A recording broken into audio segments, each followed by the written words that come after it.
Hello guys, welcome back to our YouTube channel education river में। My name is Neeru Gupta और आज हम इस वीडियो में डेवलपमेंटल बायोलॉजी के एक बहुत मोस्ट इम्पॉर्टेंट टॉपिक के बारे में डिस्कस करेंगे। और अगर आप लाइफ साइंस एग्ज़ाम में नेट की तैयारी कर रहे हैं तो ये टॉपिक प्लीज़ स्किप मत कीजिए, चाहे आपने अपना मास्टर बॉटनी में ही क्यों ना किया हो, बट ये टॉपिक इम्पॉर्टेंट है डेवलपमेंटल बायोलॉजी में, तो आप इस टॉपिक को स्किप नहीं कीजिए। ठीक है, तो आज हम डेवलपमेंटल बायोलॉजी का स्पेसिफिकेशन के टॉपिक को पढ़ेंगे। ये टॉपिक स्टार्ट करने से पहले हमें पता होना चाहिए कि इसकी इम्पोर्टेंस क्या है। सपोज़ आपने देखा होगा कि एक ह्यूमन का जब डेवलपमेंट होता है तो ह्यूमन एक जाइगोट से कैसे एक कंप्लीट ह्यूमन को बनाता है, जिसके पास ब्रेन, हैंड और स्किन, मसल सब होता है, ब्लड वेसल सब होते हैं, लेकिन एक सेल से हाउ? क्योंकि अगर मैं आपको दिखा रही हूँ कि यहाँ पे ये स्पर्म और एग से मिलके जाइगोट होता है और ये एक सेल है, सिंगल सेल है, लेकिन सिंगल सेल से कंप्लीट ऑर्गेनिज्म बनता है। कैसे ये सेल कैसे फंक्शन करते हैं, तो ये टॉपिक इसी से रिलेटेड है कि कैसे स्पेसिफिकेशन होता है और सेल कैसे अपना फेथ या कैसे अपने आप को कमिट करती हैं। तो हम स्टार्ट करते हैं। तो सबसे पहले बेसिक कंसेप्ट में आप देखिए कि मैंने आपसे कहा है कि एक एग है और एक स्पर्म है, मिलके जाइगोट बनाते हैं। जाइगोट फर्दर डिवाइड करता है, डिवाइड करने के बाद ये सेल बनाता है। इन सेल को ब्लास्टोमियर कहा जाता है। देन उसके बाद ये ब्लास्टोमियर अरेंज होते हैं और ये इनर सेल मास और ट्रोफोब्लास्ट बनाता है। फिर ये इनर सेल मास से एक्टोडर्म, मेसोडर्म और एंडोडर्म बनता है, यानी कि एक्टोडर्म में कुछ बहुत सारी सेलें होंगी, मेसोडर्म में बहुत सारी सेलें होंगी और एंडोडर्म में बहुत सारी सेल्स होंगी। सपोज एग्जांपल लेते हैं, एक्टोडर्म न्यूरॉन बना रहा है, मेसोडर्म बोन बना रहा है, एंडोडर्म लंग्स बनाता है। तो इनको डिसाइड होता है, इनको कैसे फेथ इनको मिलता है, तो ये इसी टॉपिक से रिलेटेड है। इंपॉर्टेंट बात आती है कि एक सेल है, उस सेल का फेथ होता है। सपोज़ ये मैं कहती हूँ कि एक ब्लड की कोई एक सेल है, ये ब्लड की सेल है, ठीक है, मैं इसको मान लेती हूँ कि ये ब्लड की कोई भी सेल है। अब ये ब्लड की सेल्स कहती है कि चलो मैं तो आरबीसी की सेल बन जाऊँगी, या तो मैं डब्ल्यूबीसी की सेल बनूँगी, और या तो मैं प्लेटलेट्स की बनूँगी। ठीक है, तो इससे मैं कह सकती हूँ कि ये ब्लड की सेल का फेथ है कि ये how many type of cell, ये कितनी टाइप की सेल बना सकती है। लेकिन अगर सपोज इस सेल ने डिसाइड कर दिया कि मुझे आरबीसी की ही बनना है, तो उसे कहते हैं कमिटमेंट। ठीक है, तो फेथ का मतलब है कि how many type of cell, and जब फेथ डिसाइड हो जाता है किसी भी सेल का कि मुझे तो ये ही बनना है, तो तब आता है कमिटमेंट, यानी कि capacity to differentiate into the particular kind of cell, कि मुझे अगर आरबीसी की सेल बनना है तो मैं आरबीसी की सेल बनूंगी, तो हम उसे कहते हैं कमिटमेंट। अब कमिटमेंट के इम्पॉर्टेंट आता है स्टेजेस और डिसाइडिंग फेथ। तो सबसे पहले हम स्टेजेस की बात करते हैं। सब स्टेजेस होती हैं स्पेसिफिकेशन और डिटर्मिनेशन। देखिए, स्पेसिफिकेशन का मतलब क्या है, एक एनालॉजी से समझे कि सपोज़ मैंने कहा कि मैं 10th क्लास में हूँ, लेकिन मेरे को अभी डिसाइडेड नहीं है कि हो सकता है कि मैं इंजीनियरिंग बनना चाहती हूँ या मैं डॉक्टर बनना चाहती हूँ, मेरे को अभी डिसाइड नहीं है। क्योंकि 10th क्लास के बाद होता है कि हम या तो मैथ्स लेते हैं, या फिर हम साइंस या हम बायोलॉजी लेते हैं, या फिर हम कॉमर्स लेते हैं, या हम कोई आर्ट्स के सब्जेक्ट लेते हैं। तो अभी तक हम डिसाइड तो होता नहीं है। तो उस समय सपोज़ ऐसा ही सेल के साथ होता है। अभी इस सेल को नहीं पता कि मुझे आरबीसी में कन्वर्ट होना है, डब्ल्यूबीसी में होना है, या प्लेटलेट्स में। तो ये सेल क्या कहलाती है, स्पेसिफाइड सेल, कि अभी तक इसको कोई डिसाइडेड नहीं है। सेकंड आता है डिटर्मिनेशन। अगर इस सेल ने कहा, सपोज़ मैं कहती हूँ कि मेरा स्टार्टिंग से ही है, मैं 10th क्लास से मैंने सोचा मुझे बायोलॉजी लेनी है, बायोलॉजी लेके मैं 12th में अच्छे से मेहनत करूँगी, फिर डॉक्टर बनूँगी और पर्टिकुलरली मुझे डॉक्टर ही बनना है। तो मेरा क्या हो गया, डिटरमाइन हो गया, मेरा डिटर्मिनेशन हो गया। सपोज़ मैंने ये सोचा कि मैंने बीएससी करी, एमएससी करी, एमएससी के बाद मुझे नेट क्लियर करना है, तो मुझे करना है, ये मेरा डिटरमाइन हो गया। तो ऐसी सेल को हम कहते हैं डिटर्मिनेशन, कि इस सेल ने कहा, ब्लड सेल ने, मुझे आरबीसी की सेल बनना है, तो मैं आरबीसी की ही सेल बनूंगी, तो ये क्या कहलाता है, सेल का डिटरमाइन। ऐसी सेल को हम डिटरमाइन सेल कहते हैं। अब ये सेल रिवर्ट बैक होती है, मतलब ये पलट सकती है, क्योंकि इनको तो खुद में पता नहीं कि इनको क्या करना है, तो ये रिवर्ट बैक होती हैं। लेकिन ये सेल डिटरमाइन है, तो ये रिवर्ट बैक नहीं हो सकती हैं। तो ये सेल लेवाइल होती हैं, बट ये सेल लेवाइल नहीं होती। इनका फेथ फिक्स नहीं है। इनको अभी तक नहीं पता है कि इनको बनना क्या है, लेकिन हाँ डिटरमाइंड सेल फिक्स है, इनको पता है कि मुझे बनना क्या है। ये रिवर्सिबल हो सकती है क्योंकि इनने डिसाइड नहीं है, सपोज ये वापस से अपनी उसी स्टेट में आ सकती है। रिवर्सिबल का मतलब अगर कोई चीज़ आगे है तो कोई चीज़ पीछे भी जा सकती है। इरिवर्सिबल अगर कोई चीज़ आगे गई है तो वो पीछे नहीं हो सकती है, तो इसका मतलब ये इरिवर्सिबल सेल होती है। यहाँ पे जितने भी पॉइंट है वो काफ़ी ज़्यादा इम्पॉर्टेंट है क्योंकि ये सारे पॉइंट पे एग्ज़ाम में क्वेश्चन आ चुके हैं, ठीक है। क्योंकि नेक्स्ट वीडियो में मैं CSR इससे रिलेटेड क्वेश्चन कराऊंगी जो कि CSR एग्ज़ाम में आए हैं। उसके बाद सेकंड पॉइंट ये आता है कि इनका फेट डिसाइड कौन करता है। सपोज स्पेसिफिकेशन का फेट कौन डिसाइड करेगा और डिटरमाइन सेल है तो इनका फेट डिसाइड कौन करेगा, मतलब इनको सिग्नल कहाँ से मिलेगा। ऐसा तो कोई सेल ने नहीं बोल दिया कि नहीं मैं तो स्पेसिफाइड होंगी या मैं डिटरमाइंड होंगी। तो जाहिर सी बात है कुछ सिग्नल मॉलिक्यूल होते हैं जैसे कि इंडक्टिव सिग्नल होते हैं, किसी भी सेल को स्पेसिफाइड बनाते हैं यानी कि उस सेल को स्पेसिफिकेशन देते हैं।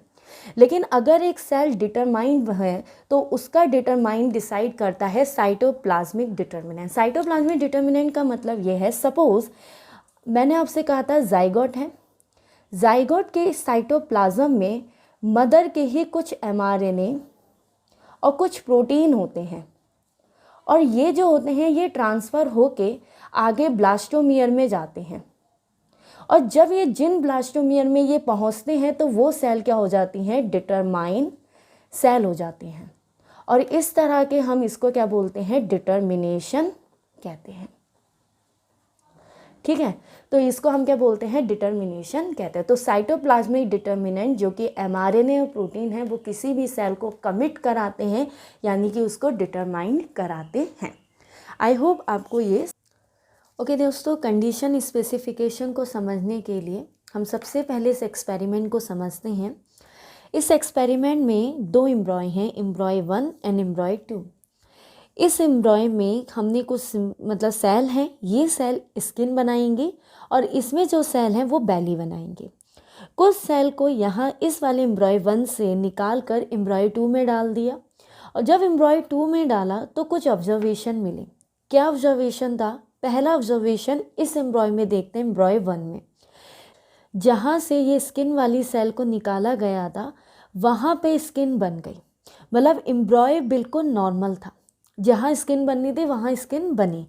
लेकिन जो स्किन वाली सेल को यहाँ डाला गया उस एम्ब्रॉय में स्किन बनाने की जगह इस सेल ने क्या करा, इस सेल ने बैली पोर्शन ही बना दिया, ठीक है। इसने स्किन नहीं बनाई, मतलब वहाँ पे क्या देखा गया, ट्रांसप्लांट ब्लास्टोमियर डेवलप इनटू बैली इन बैली एरिया। मतलब सेल का ऐसे यही पता लगा कि यहाँ सेल आई और आते ही अपनी सराउंडिंग सेल से जाके इन्फ्लुएंस हुई, जो कि मैंने आपको बताया था कि एक कंडीशंस एंड कंडीशनल होती है, उसको इंडक्टिव सिग्नल मिलता है और इंडक्टिव सिग्नल हमेशा उसके बगल वाली सेल्सों से मिलेगा। तो इस तरह से सेल का फेट डिसाइड नहीं था, वो कमिटमेंट नहीं थी, तो इसीलिए इस तरह के डेवलपमेंट को क्या कहा, कंडीशनल डेवलपमेंट कहते हैं। जहाँ से हमने ट्रांसप्लांट किया था वो एम्ब्रॉय बिल्कुल नॉर्मल बना, यानी कि यहाँ की सेल ने इस एरिया को कंपनसेट कर दिया, यानी कि इसमें कंपनसेशन पॉसिबल था। यहाँ पे ये जितने भी पॉइंट है 1, 2, 3 इज़ अ वेरी इंपॉर्टेंट कि जब एक कंडीशनल सेल होती हैं तो वो कंडीशनल डेवलपमेंट शो करती हैं। जिस एम्ब्रॉय से उनको निकाल दिया जाएगा वो एम्ब्रॉय कैसा होगा, नॉर्मल होगा और वहाँ पे जो भी स्ट्रक्चर होगा बनेगा और कंपनसेशन पॉसिबल होगा, ठीक है। और हमेशा अपने आसपास की सेल से इन्फ्लुएंस होती हैं। इस तरह के डेवलपमेंट को हम कंडीशनल डेवलपमेंट कहते हैं। ओके, अभी हमने कंडीशनल स्पेसिफिकेशन को समझा, अब हम एक ऑटोनॉमस स्पेसिफिकेशन को समझते हैं एक और एक्सपेरिमेंट के साथ। ये एम्ब्रॉय 1 है, ये एम्ब्रॉय 2 है, यहाँ पे स्किन फॉर्मिंग सेल है, यहाँ पे मसल फॉर्मिंग सेल है। मैंने स्किन फॉर्मिंग सेल को उठाया और इस वाले एम्ब्रॉय में ट्रांसप्लांट करा दिया। अब ऑब्जर्वेशन क्या देखने को मिला, इस सेल में जहाँ स्किन बननी थी वहाँ स्किन बनी ही नहीं।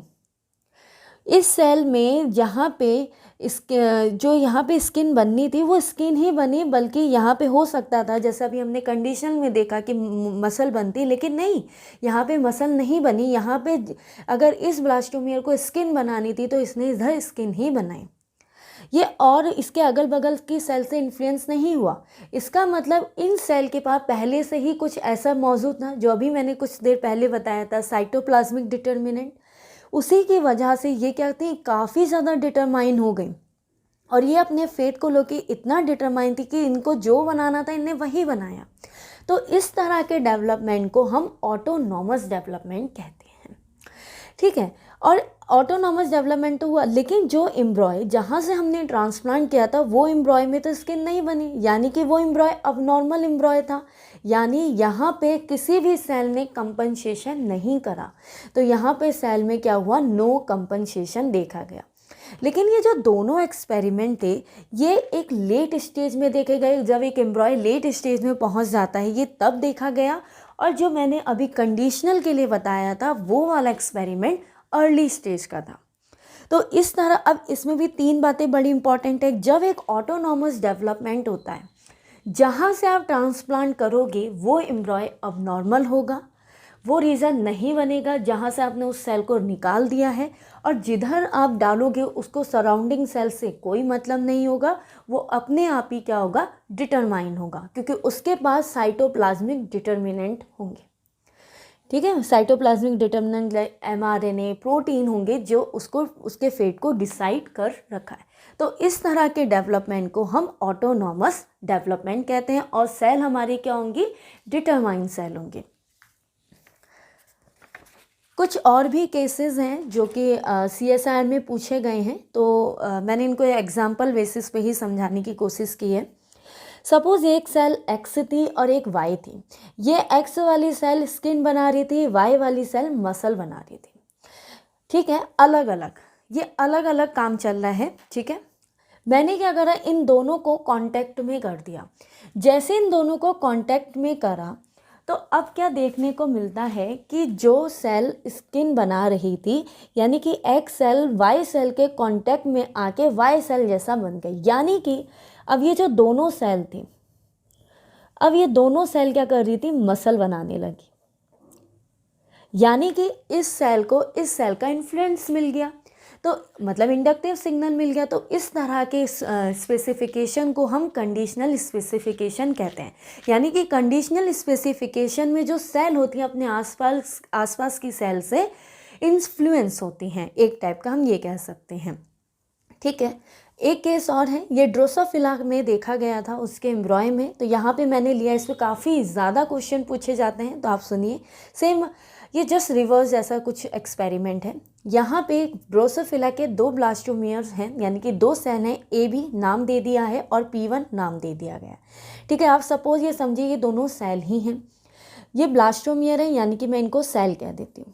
ठीक है, ये जो AB सेल थी, जब AB सेल को इस P1 से अलग कर दिया तो AB ब्लास्टोमियर सेपरेट होते ही उसने जो उसको स्ट्रक्चर बनाना था उसने नहीं बनाया। यानी कि कहीं ना कहीं P1 इसे कोई ना कोई इंडक्टिव सिग्नल प्रोवाइड कर रहा था, तभी ये बना रहा था। जब इसको इससे कुछ मिला ही नहीं तो इसने कुछ नहीं बनाया। तो इस तरह के डेवलपमेंट को क्या कहते हैं, कंडीशनल स्पेसिफिकेशन कहा गया। लेकिन P1 सेल के पास ऑलरेडी इसके पास साइटोप्लाज्मिक डिटर्मिनेंट थे, तो अगर इसको अलग किया गया तो इसने तो बना ही दिया।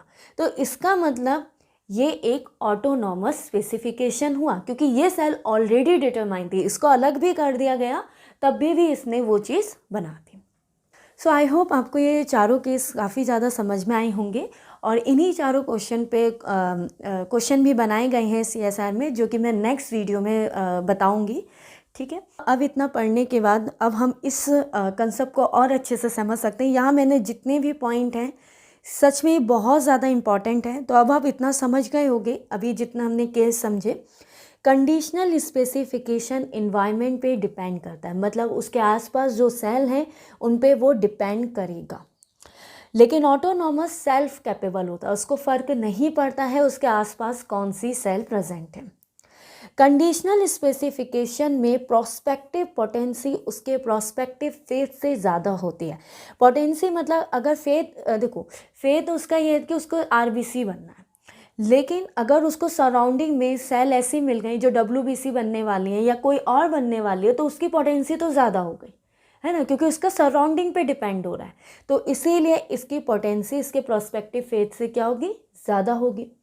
लेकिन ऑटोनॉमस में ये बराबर होती है कि प्रोस्पेक्टिव पोटेंसी प्रोस्पेक्टिव फेथ से बराबर होती है। क्यों? क्योंकि अगर उसको आरबीसी बननी है, अगर किसी ब्लड सेल को आरबीसी बननी है तो वो आरबीसी ही बनेगी, ये नहीं होगा कि वो डब्ल्यूबीसी वगैरह बन जाएगी। तो मतलब यहाँ पे जो पोटेंसी है या उसकी जो कैपेबिलिटी है वो सेम है, जो उसने अपना फेट डिसाइड कर रखा है, लेकिन यहाँ पे फेट से वो ज़्यादा बन जाती है।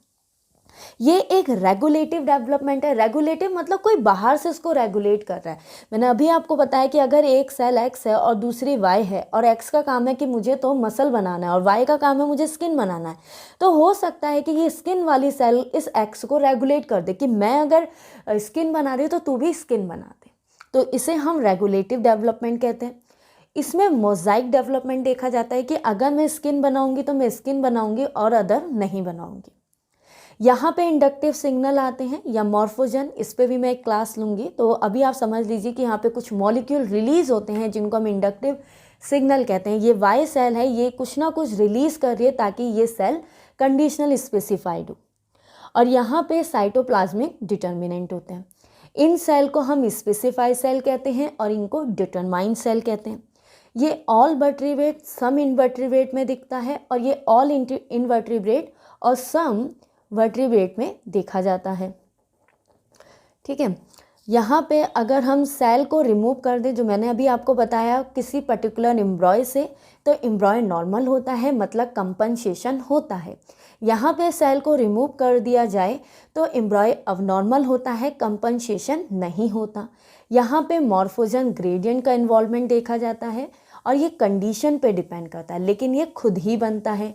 ये एक अर्ली स्टेज का कहानी होती है और ये लेट स्टेज की कहानी होती है। सो आई होप आपको ये पॉइंट समझ में आए होंगे। आप इसका स्क्रीनशॉट ले सकते हैं। ये जितने भी पॉइंट मैंने यहाँ पे लिखे हैं ये काफ़ी ज़्यादा इम्पॉर्टेंट है और ये एक टाइप का आपकी समरी है। अगर आप एग्ज़ाम टाइम पे हैं या फिर किसी भी एग्ज़ाम के लिए आप यहाँ पे ये समरी की तरह से इसे पढ़ सकते हैं और काफ़ी ज़्यादा आपको ये हेल्प रहेगा। गाइज़, आई होप आपको ये वीडियो पसंद आई होगी। जो अपकमिंग वीडियो होगी वो CSIR नेट के एग्ज़ाम क्वेश्चन पेपर से होगी, जहाँ पे मैं कुछ क्वेश्चन लाऊंगी जो कि इसी टॉपिक से रिलेटेड होंगे और आप खुद देखना कि कितने सारे क्वेश्चन सिर्फ इस पर्टिकुलर टॉपिक से आए हैं। सो आई होप अगर आपको ये वीडियो अच्छी लगी है तो लाइक, शेयर एंड सब्सक्राइब कीजिए। And thank you so much for watching this video. Okay guys, फिर नेक्स्ट वीडियो में मिलते हैं and thank you so much.